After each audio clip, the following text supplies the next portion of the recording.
बातमी मुंबई महानगरपालिकेच्या संदर्भातली आहे, मात्र तिच्या तिजोरीच्या संदर्भातली आहे। मुंबई महानगरपालिकेमध्ये स्थायी समितीच्या अध्यक्षपदी कोण हा प्रश्न अद्यापही कायम आहे आणि या निमित्तानं महापालिकेच्या तिजोरीच्या चाव्या भारतीय जनता पार्टीतल्या कुठल्या नेत्याकडे असतील याचीही चर्चा होते आहे। याबाबत 3 जणांची नावे आहेत, प्रभाकर शिंदे, मकरंद नार्वेकर आणि हरीश बांदिवडेकर। मनोज जळाकर आमचे सहकारी आणि प्रतिनिधी या निमित्तानं जोडलेत। मनोज, आपल्याला माझा आवाज जर येत असेल तर पटकन सांगून टाका, कोण होणार आहे स्थायी समितीचा अध्यक्ष?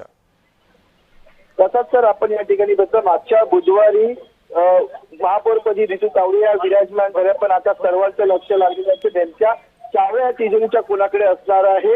आपण या ठिकाणी 3 नावांची चर्चा या ठिकाणी सुरू झालेली आहे स्थायी समितीसाठी आणि या ठिकाणी ज्येष्ठ नगरसेवक प्रभाकर शिंदे, मकरंद नार्वेकर आणि हरीश बांदिवडेकर या तिघांच्या नावाची चर्चा या ठिकाणी सुरू झालेली आहे। त्यामुळे आता मुंबई महापालिकेच्या स्थायी समितीच्या अध्यक्षपदी कोणाच्या गळी ही माळ पडते हे देखील पाहणं महत्वाचं ठरणार आहे, कारण की तिन्ही पण आपण या ठिकाणी